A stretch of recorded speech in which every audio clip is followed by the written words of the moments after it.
que tu veux prier à ce que notre Dieu puisse te toucher? Tu n'es pas venu pour voir un homme. Tu n'es pas venu pour rencontrer une personne humaine. Demande à Dieu de te parler.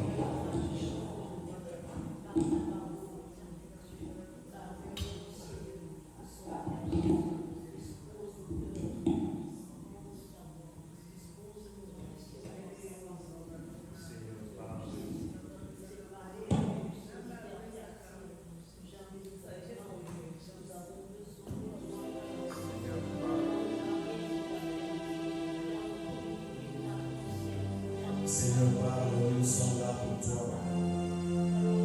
Nous sommes là pour t'écouter. Nous sommes là pour t'entendre. Nous avons besoin de toi. Il y a des moments dans notre vie, ce n'est pas un homme que nous cherchons. Et la solution ne peut pas venir d'un homme. Est-ce que tu peux demander à Dieu de te toucher cet après-midi? Est-ce que tu peux demander à Dieu de te faire du bien cet après-midi? Ne sois pas distrait. Dis seulement, Seigneur, j'ai besoin que tu me visites. Seigneur, j'ai besoin que tu me parles. Seigneur, j'ai besoin que tu me touches. Oh, je soupire à toi ce soir. Je soupire à la présence de Dieu. Je soupire à la présence du Saint-Esprit. Je soupire à la présence de l'Esprit de Sainteté. Oui, Seigneur, je te désire. Oui, Seigneur, je t'invite. J'ai besoin de ta grâce. J'ai besoin de ta puissance. J'ai besoin de ta présence. Au nom de Jésus-Christ. Amen. Amen. Est-ce que tu peux acclamer le Seigneur? Amen. Est-ce qu'il y a la joie au milieu de nous cet après-midi? Amen. Est-ce que tu peux saluer celui qui a t'écouté de dire un mot de bénédiction? Dis-lui, Jésus-Christ t'aime. Ce n'est pas un hasard que tu sois dans ces lieux. Dieu te connaît. Apprécie même les vêtements. Tu vois, il est bien habillé. Hein? Il est très bien habillé et c'est la grâce de Dieu. C'est la grâce de Dieu. Amen. Je suis béni d'être devant vous cet après-midi. Nous commençons une nouvelle saison, un nouveau thème, et le Seigneur nous a promis un nouvel esprit, de renouveler notre force. Amen. Amen. Je dis merci à Dieu de nous donner le privilège d'être là devant vous, parce que ce n'est pas quelque chose que nous méritons. Je dis merci à Dieu pour la vie de mon épouse qui, chaque jour, fait en sorte que je sois capable de tenir dans cette œuvre de Dieu. Je dis merci à chacun de vous cet après-midi. Que Dieu vous bénisse d'être là. C'est une marque de confiance énorme. Et je peux dire marque de confiance et d'amour. Et je rends grâce à Dieu pour tous les ouvriers qui sont vraiment en train de prier avec nous pour l'avancement de l'œuvre de Dieu. Je ne peux pas citer les noms, mais je suis toujours reconnaissant à Dieu pour vous. Vous savez, nous sommes comme des soldats dans une ville où Dieu les a envoyés.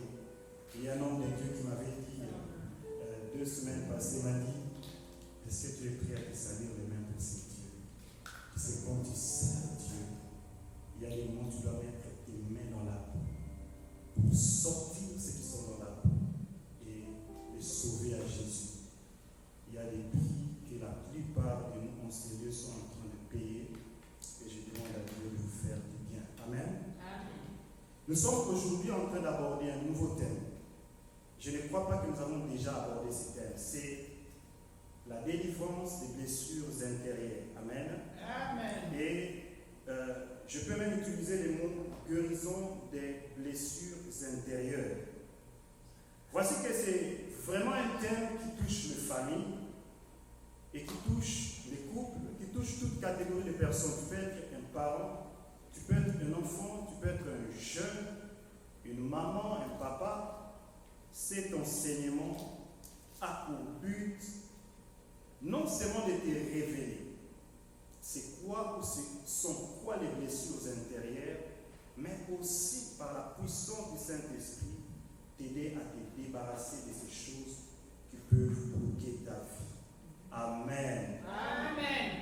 blessures intérieures sont en train de ronger beaucoup de vies. Bien-aimés, croyez-moi, peut-être on ne connaît pas c'est quoi réellement les blessures intérieures. C'est la raison pour laquelle j'aimerais en parler pendant ce 2 mois, pas seul, avec des hommes de Dieu qui vont nous bénir aussi, certains venant de cette église, d'autres venant de l'extérieur. Amen. Les blessures intérieures est un problème majeur dans la vie des chrétiens. On peut se dire, j'ai reçu Jésus-Christ, comment j'ai encore besoin de délivrance? C'est la raison pour laquelle il est très important de comprendre ce sont quoi les blessures intérieures. Je me pose même la question, avant d'aborder en profondeur ce thème, comment je peux faire pour que tu comprennes en un mot c'est quoi une blessure intérieure? Amen. La Bible nous dit, je vais vous donner des passages plus tard, c'est Paul qui dit, c'est que quand mon être extérieur se détériore, mon être intérieur se fortifie. Paul peut faire la différence entre l'être qui est extérieur et l'être qui est intérieur. Amen. Et j'ai très souvent l'habitude de dire à l'église que, comme la Bible le dit, en réalité, en l'homme, c'est l'esprit. Ton vrai être, ce n'est pas ton corps. Ton vrai être, c'est ton esprit. Et comme nous disons les blessures intérieures, c'est par là que je commence.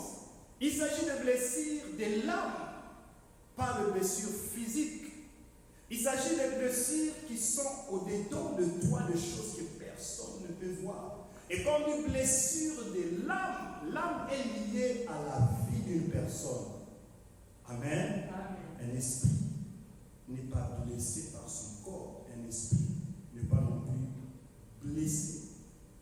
Parce qu'un esprit n'a pas un corps. Mais l'homme a un corps. L'homme a une âme. Et l'homme est un esprit. Amen. C'est très important de comprendre ça. Parce qu'on parle de blessures intérieures, mon frère, ma soeur. Il y a des choses qui détruisent la vie de beaucoup de personnes. Amen.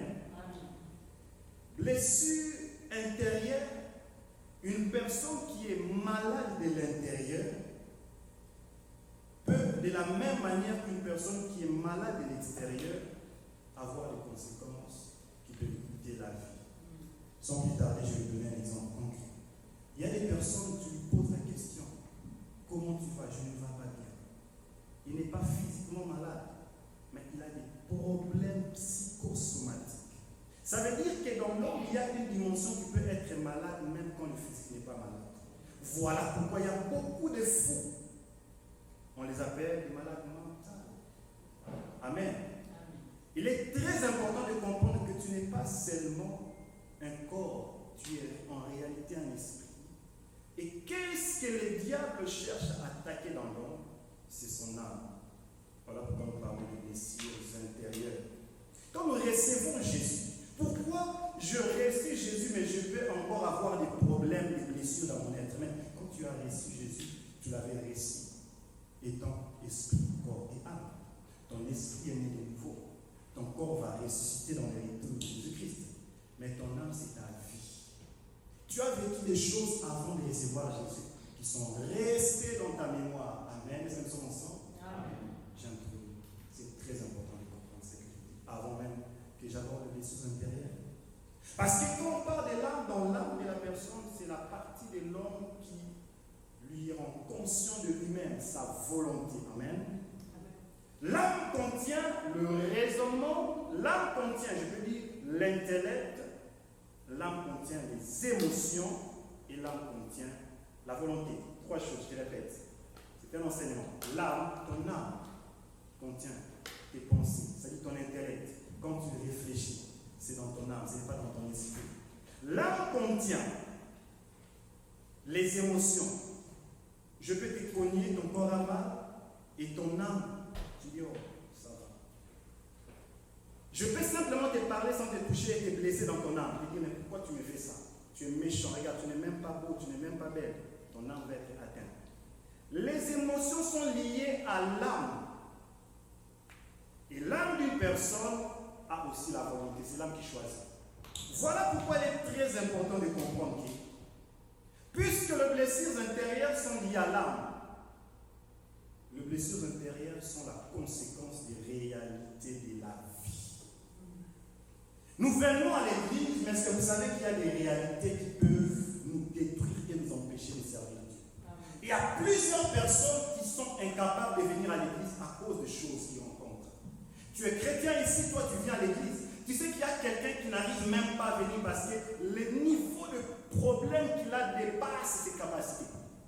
Parfois nous rions, mais les gens ne voient pas ce que nous traversons. Parfois je peux parler, mais tu ne sais pas ce qui me ronge. Parce qu'il y a des choses qui se sont passées dans ma vie. Les réalités de la vie. C'est la première des choses qui est la cause des blessures intérieures. Voilà pourquoi je dis dès le départ. Nous sommes tous exposés à cela. Amen. Amen. Aussi longtemps que nous sommes sur cette terre, nous serons exposés aux circonstances. Je regarde la vie du pasteur Marcelo, je ne sais pas si vous le connaissez, certains le connaissent, certains ne le connaissent pas. Il y a 2 mois passés, ou 1 mois passé, si je ne compte pas bien, il a perdu un chair. Il n'a rien forcé, il vivait dans la sainteté, il craignait Dieu, mais pourquoi un homme de Dieu peut être touché? Même les circonstances de la vie, on ne maîtrise pas.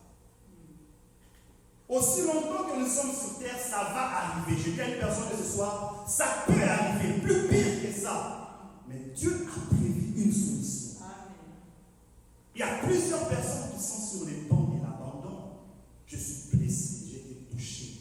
Bien aimé, on n'a pas tous le même niveau de problème. Les blessures intérieures sont sérieuses, sont réelles. Les blessures intérieures ont détruit les destinées. Et être déjà dès le départ conscient de ce que c'est peut t'aider à réussir. Pourquoi? Parce que vous remarquez que plusieurs personnes sont conditionnées à cause de ce qu'ils ont vécu dans leur vie. Oui. Chacun de nous ici agit par rapport à ses expériences dans sa vie.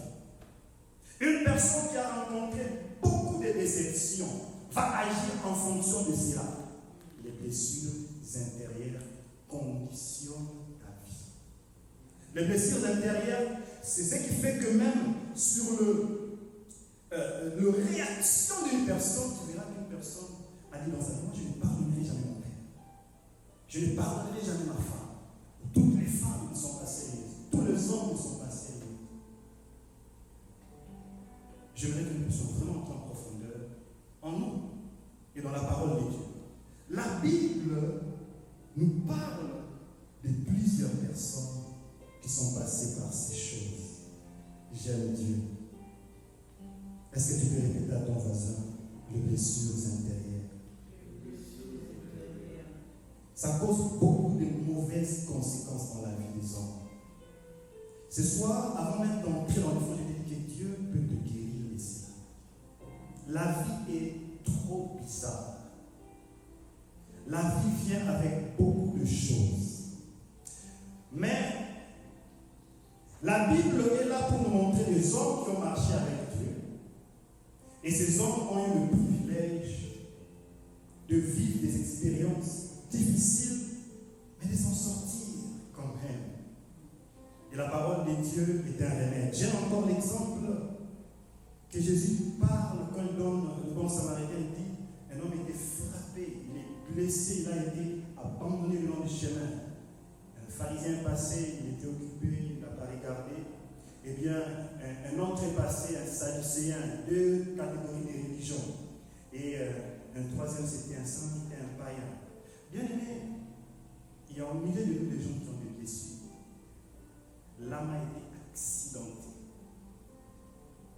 Et Jésus révèle que notre rôle en tant qu'Église, c'est de toucher ces personnes. La personne a reçu Jésus-Christ, il est venu à Jésus. Mais son âme a besoin d'amour. Son âme a besoin de suivre la conscience. Amen. Amen. Est-ce qu'on est ensemble? Amen. Et parmi Les choses que le blessure intérieur peut causer, premièrement, je vais parler cet après-midi du rejet, de l'abandon et de la perte d'un être cher. Prends ta Bible avec moi, nous allons ouvrir dans le livre, premièrement, de Genèse 4, 24. Mais aussi, à part Genèse 4, 24, j'aimerais prendre Juge 1 à 7. Tu peux le prendre avec moi. Genèse 4, 24. On peut prendre. Est-ce que nous y sommes? Est-ce qu'on peut ouvrir la parole de Dieu en s'élevant? Genèse 4, 24. Qu'est-ce que la Bible dit? Caïn sera vengé 7 fois et les mecs 70 fois. Je reviens sur 23. Le mec dit à ses femmes, à Daïti, écoutez ma voix, femme de les mecs, écoutez ma parole. Je tuais un homme pour ma blessure. Répète avec moi, j'ai tué un homme pour ma blessure. Et un jeune homme pour ma meurtrissure. Caïn sera vengé 7 fois et les mecs 77 fois. Prends Genèse 47, 9. Et puis on va prendre le juge 47, 9. Genèse 47, 9. Jacob, est-ce que nous y sommes? Jacob répondit à Pharaon, le jour des années de mon pèlerinage sont de 130 ans. Les jours des années de ma vie ont été peu nombreux et mauvais, et ils n'ont point atteint le jour des années de la vie de mes pères durant leur pèlerinage. Tu peux te mettre.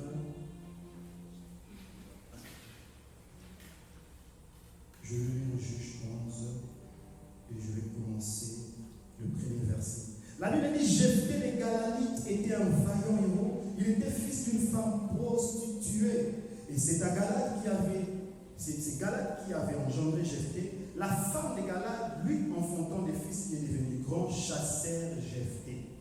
Et lui dire, tu n'hériteras pas dans la maison de notre père, car tu es un fils de notre femme. C'est la parole de Dieu. Acclamons très fort le Seigneur. Quand je suis en train de préparer ce message, j'ai beaucoup prié Dieu et les larmes coulaient. Je ne comprenais pas pourquoi. J'ai dit à Dieu, vous savez, avant de prêcher quelque chose, tu dois t'assurer que toi-même tu as été guéri de certaines choses.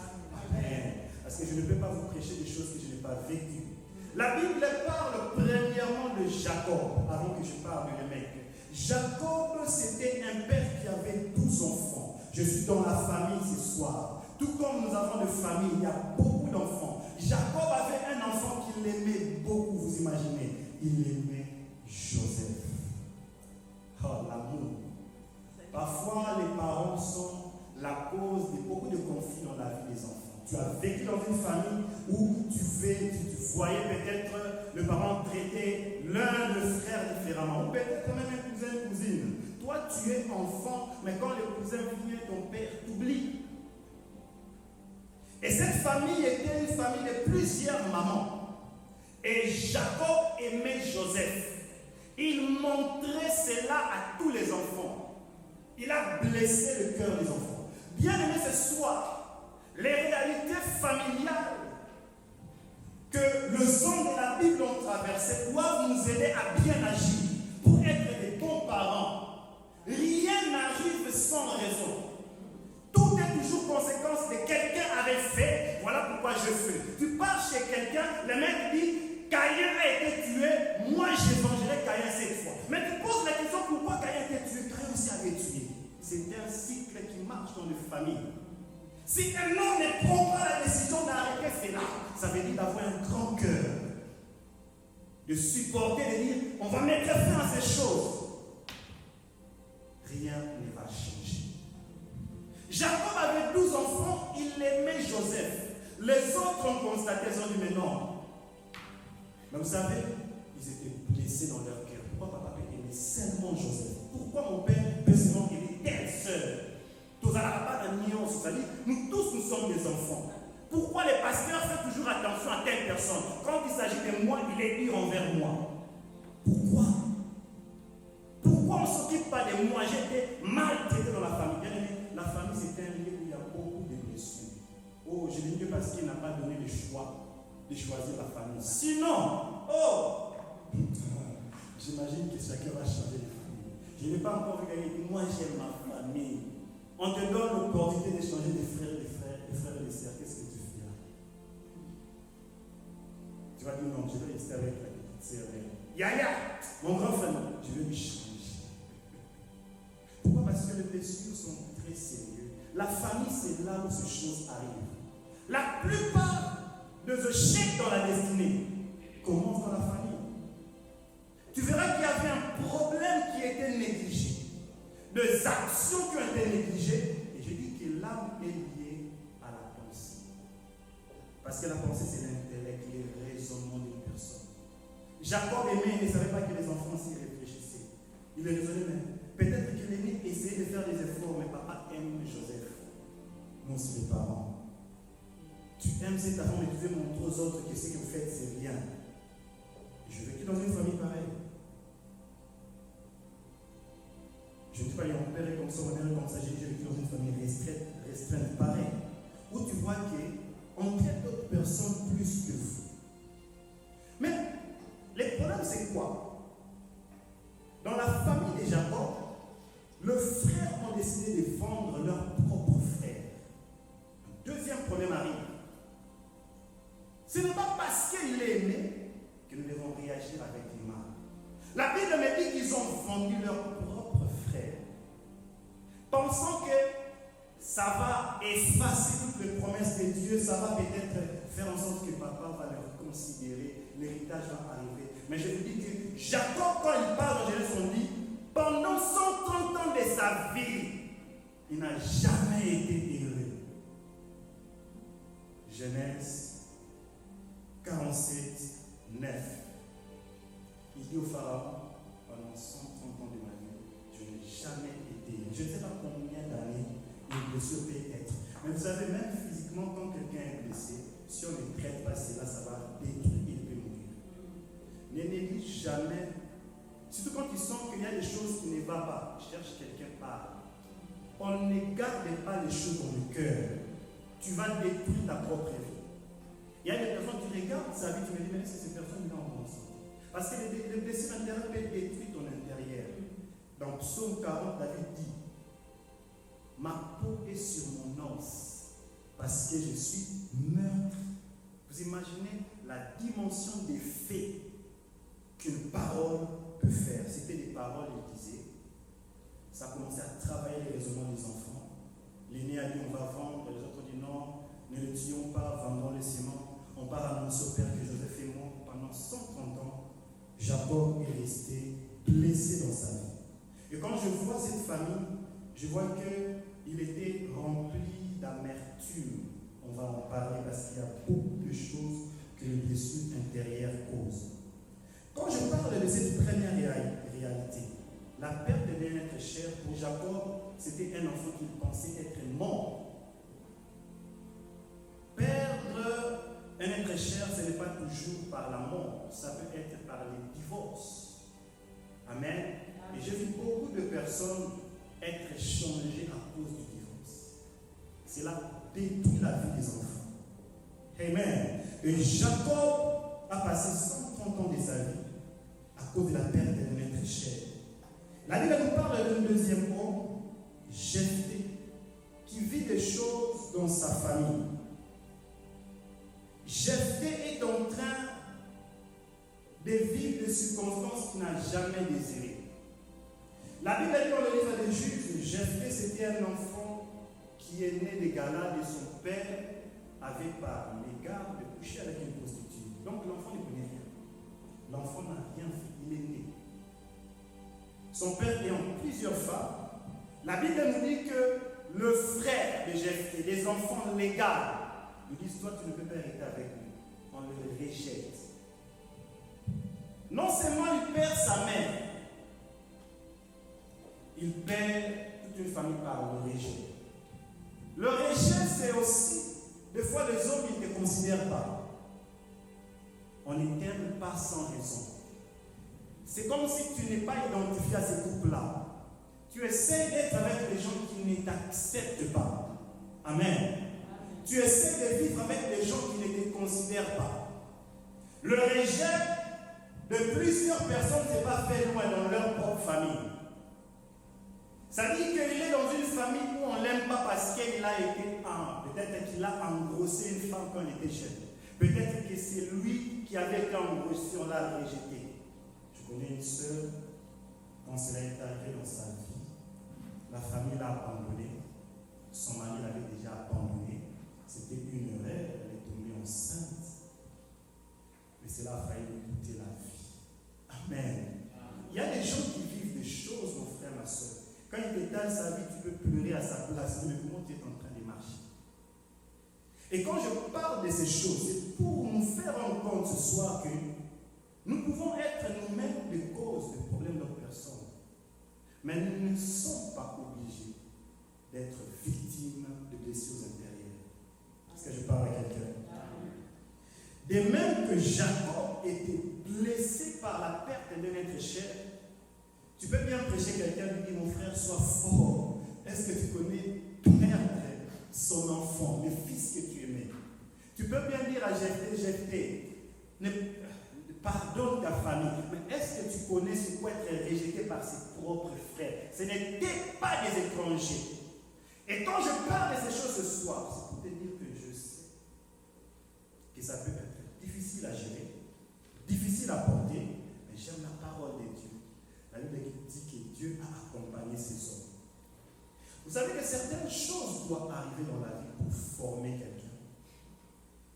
Et nous savons tout dans le premier exemple de Jacob, Dieu a permis que cela s'efface parce que Joseph devait accomplir quelque chose pour cette famille. Amen. Je l'ai toujours dit, aussi longtemps que nous sommes sur terre, puisque la terre est sous le contrôle du prince de ce monde, le diable, nous allons nous battre et avoir des coups. Mais la plupart des fois, celui qui est fort, ce n'est pas celui qui a reçu beaucoup de coups, très peu de coups, c'est celui qui s'est enduré et tenir ferme. Amen. Endurer et tenir ferme. Est-ce qu'on avance ensemble? Est-ce qu'on est ensemble? Amen. Est-ce qu'on est ensemble? Amen. 3 choses dans l'âme que les blessures intérieures peut atteindre. Tes pensées. Les pensées d'un homme, c'est la capacité d'imaginer. Très important, il faut l'écrire. Déjà, une personne qui est atteinte dans son homme intérieur réfléchit. L'intellect a une mémoire. Les souvenirs, amen, est lié à la mémoire. Et qu'est-ce que la mémoire fait? C'est comme un ordinateur. Il va commencer à te rappeler ce qui est arrivé. C'est ça les problèmes. Comment te débarrasser d'une chose qui est restée dans ta tête? Et la mémoire finit par produire un ressentiment. Et c'est ce qui fait que les émotions commencent à être atteintes. Et quand on parle des émotions, vous allez voir, plusieurs personnes vivent avec la tristesse dans leur vie. Tu regardes quelqu'un devant, il ne sourit pas, il ne sourit jamais. Vous savez, quand l'émotion d'une personne est atteinte par une circonstance, on dit émotion, pourquoi? Parce que c'est un sentiment brusque. Amen. Je suis en train de prêcher, enseigner. Je définis des termes que je sais. Émotion, un sentiment brusque. Je donne un exemple. Je veux faire peur à ma femme, je viens brusquement, bam, elle sera émotionnée. Ah, j'avais peur. Je me surprends. Les circonstances viennent de cette manière.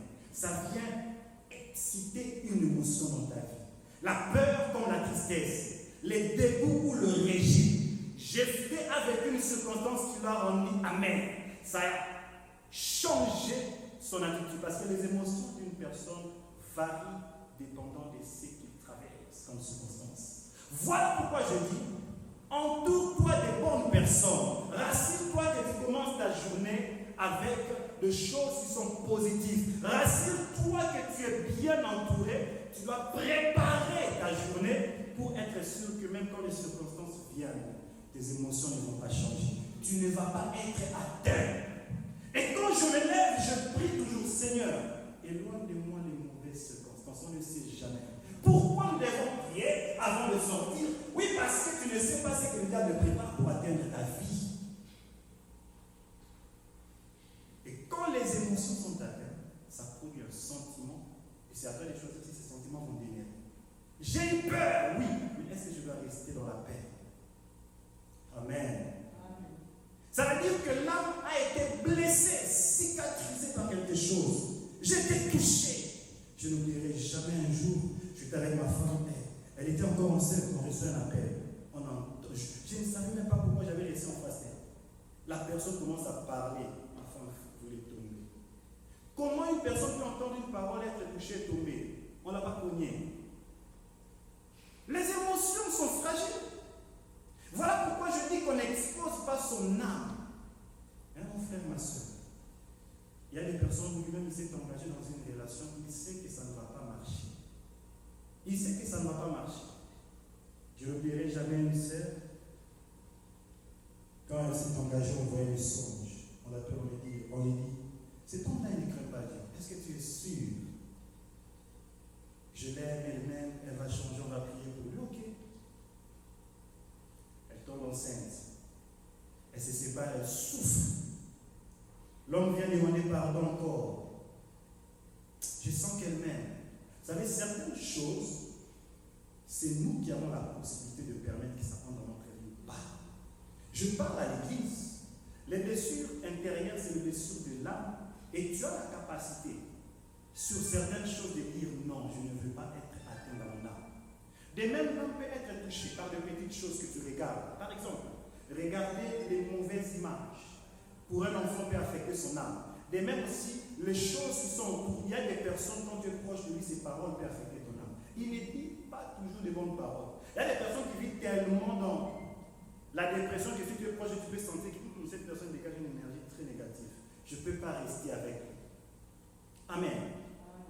Préserve ton âme de blessures qui peuvent détruire ta vie. Certains sont dans des relations où ils savent que ça ne va pas marcher. Cette personne n'a pas Dieu. Cette personne détruit ma vie. Mais qu'est-ce qu'il faut faire? Surtout quand tu es marié. Ah, ça encore. Tu es marié à un homme. J'aurais voulu que certaines personnes qui prient ici, qui sont mariées, soient là. Tu es marié avec un homme, avec une femme, les choses ne marchent pas. Je peux bien comprendre ça aujourd'hui parce que je suis marié. On n'a pas toujours les mêmes pensées. Nous sommes différents. On n'a pas toujours le même background. On va se blesser, ça va arriver. Amen. Amen. Ça va arriver, on ne refuse pas, ça arrivera. Mais le problème, c'est comment se faire traiter. Et j'ai révélé une parabole ici. Jésus a montré cet homme qui était blessé. Mais la révélation, c'est que quand le Samaritain a emmené cette personne, vous savez, quand on dit la parabole du bon Samaritain, on dit une chose. Il y a des choses qui ont été appliquées pour cette blessure. Et l'huile est la représentation de l'Esprit Saint. Quand on dit, ouais, moi de ton onction, on parle du Saint-Esprit. Le Saint-Esprit est celui qui a le travail de guérir notre âme. Bien-aimé, je vais dire à quelqu'un ce soir, la guérison de blessures intérieures est un processus. Amen. Ça peut prendre 10 ans pour une personne. Croyez-moi, le pasteur Marcel qui a été affecté, ça peut lui prendre même toute sa vie. Mais qu'est-ce qu'il faut faire? Il faut être fort, il faut tenir, parce qu'on ne choisit pas. La famille, on ne choisit pas ces circonstances, on ne choisit pas ces choses. Et la Bible nous montre que le traitement de ces choses, c'est l'œuvre du Saint-Esprit dans la vie. L'Esprit est représenté par lui qu'on avait proposé au bon Samaritain. Il va à l'hôpital, on lui dit, il a payé lui, appliqué lui de l'huile. Et dans l'Ancienne Alliance, on parle très souvent de l'huile comme ces médicaments qui traitaient le plaie. Bien, mais il y a une révélation derrière. Comment tu peux naviguer avec le Saint-Esprit pour éviter même les blessures intérieures, pour te surpasser? Il y a des moments en tant que berger, on reçoit des choses, des coups. Quelqu'un te dit des choses. Mais pas seulement des bergers, même toi tu es là, tu reçois des choses. Mais comment tu peux naviguer avec cela? Le Saint-Esprit a l'huile, l'onction. Amen. Le Saint-Esprit a la capacité et de guérir. Si Jésus était seulement mort pour nos esprits, il n'allait pas envoyer les consolateurs. N'avez-vous jamais lu Jean et dit, les consolateurs viendra? Parce qu'il sait que son église vivra de persécution. Il sait que tu auras besoin d'une personne. Bien aimé, même là où un père ne peut pas être là, tu es orphelin, de père et de mère. Le Saint-Esprit sera là. Amen. Amen. Plusieurs personnes cherchent leur guérison dans les mariages, certains même dans l'argent. Il est tellement devenu. Il y a des gens qui prennent la décision. Moi, je vais me prostituer. Mais tu te détruis toi-même. Moi, je vais haïr. Le mec a dit, je vais tuer cette personne. Bien aimé, ne néglige jamais une blessure. Parfois, ça commence comme détail. Je ne l'aime pas. Je ne l'aime pas. Un jour, tu vas le tuer. Ne dites jamais des choses. Parce que les émotions ont été secouées. Ne prenez jamais des décisions basées sur l'émotion temporaire. Parce que j'ai dit, quand l'émotion est touchée, que tu ne le veuilles pas, le sentiment va prendre contrôle. La Bible nous montre qu'un roi a un jour pris une mauvaise décision parce qu'il était touché dans son cœur par un sentiment de joie. Voilà pourquoi quand je parle de blessures intérieures, il y a aussi des choses qui peuvent affecter notre vie négativement et des choses qui peuvent affecter notre vie positivement. Amen. Toutes les conséquences de nos décisions. Tu peux décider d'être celui qui va affecter ta famille positivement. Il y a des enfants, il a tellement vécu la violence dans sa famille. J'avais une tante, quand elle frappait son enfant, le sang sortait jusqu'à l'œil. Et pour lui, c'est ça, éduquer un enfant. Ça dit qu'il a vécu ça dans sa famille. Qu'est-ce qu'il a vécu? Pour lui, c'est normal d'appliquer la colère, la violence. Il y a des hommes qui battent leurs femmes, au point même qu'ils oublient que cette personne a accepté d'être avec toi, de marcher avec toi à côté. Église, nous ne sommes pas des monstres aussi si nous avons des choses. Qu'on se les dise. Nous réagissons d'une manière où parfois tu peux faire du tort à celui qui est proche, dans ta famille. Comment tu vis avec ton père ou ta mère? Comment tu vis avec tes enfants, ta famille au Congo? Il y a de ceux qui ont bloqué même leurs parents. Je suis venu enseigner ces choses parce que tu peux, avec l'aide du Saint-Esprit, savoir comment apporter la délivrance dans ta famille. Amen. Pourquoi ma soeur ou mon frère ne raisonne pas bien? Pourquoi il a toujours la haine et la colère? Eh bien, toi, tu peux connaître, à cause du Saint-Esprit, comment tu peux l'aider à surmonter ces circonstances. Parce qu'en réalité, quand je dis les blessures intérieures affectent les raisonnements, l'intellect, les émotions, ça arrive maintenant à faire que là, les actions d'une personne, les réactions d'une personne, si tu parles à cette personne, tu lui dis seulement quelque chose, il part toujours en colère. Pourquoi? Je ne parle pas ça, il part toujours en colère. J'étais comme ça quand je me suis marié. Et ma femme m'a beaucoup aidé dans ça. Il n'y a rien, on parle, mais je commence à parler autre fois. Comme si je suis en train de crier ou je suis en colère. Non. Il y a forcément des choses qui se sont passées dans ma vie où j'essayais d'expliquer, on ne comprenait pas, et j'ai commencé à parler, à crier. Alors je suis dans ces réflexes, et quand quelqu'un me parle, je dois parler et crier. Il y a des personnes, il a tort. Mais tu viens seulement toucher cette plaie-là. De toute façon, il va crier. De toute façon, il va te repousser. Il a mal fait. Mais ne touche pas son problème. Voilà pourquoi tu ne peux jamais avancer avec tes problèmes si tu ne sais pas étaler ton cœur chez une personne pour t'aider. Vous savez qu'il y a des personnes qui marchent avec ces problèmes, on ne peut pas les dire parce que tu lui dis. Il y a des parents comme ça, on l'appelle vieux Goliath. Je ne sais pas si en Haïti ça se passe. Nous, on a nommé des parents comme nous. On dit vieux Goliath. Pourquoi? Parce que ce papa-là, il est tellement méchant. Et ce vieux Goliath, il peut avoir des problèmes, on les dit, on les laisse. Là, tu nais quelque chose, il est là, on parle avec ça.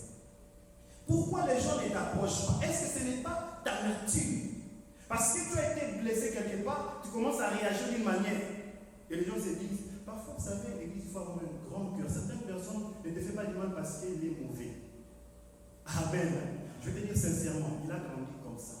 Certaines personnes ne sont pas méchantes parce Il a vécu ça. Et si tu n'as pas suffisamment de maturité pour aider une telle personne, Dieu peut te donner un homme et une femme qui a de sérieux problèmes dans son âme. Et si tu es guéri, seul un homme guéri peut apporter la guérison, la délivrance dans la vie d'une personne. Parce que tu sais comment tu peux supporter, aider quelqu'un.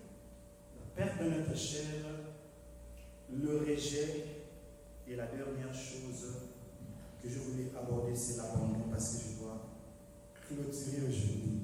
Vous savez, je voulais donner tellement beaucoup d'exemples, mais je vais m'arrêter ce soir. Parce qu'on est là, on a 2 mots.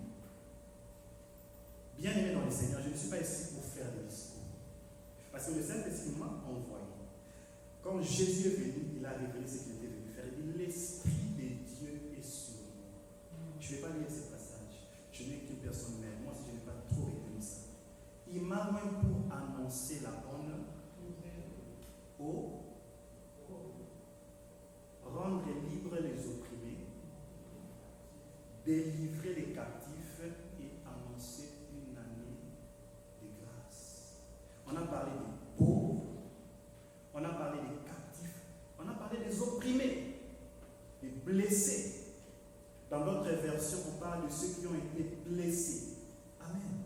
Amen. Donc cet après-midi, si je suis là, ce n'est pas simplement pour te révéler des choses parties. Le Saint-Esprit veut te guérir de cette chose. Il veut te restaurer. Il veut que tu pardonnes cette personne qui t'a fait du mal. Il veut que tu avances. Et Dieu, quand il libère sa parole, c'est parce qu'il voit qu'il y a quelque chose de grand et devant. Mais tu es retenu par un passé. Tu es retenu par une mauvaise décision dans ta vie. Et je t'invite à t'élever et prier avec moi. Il y a plusieurs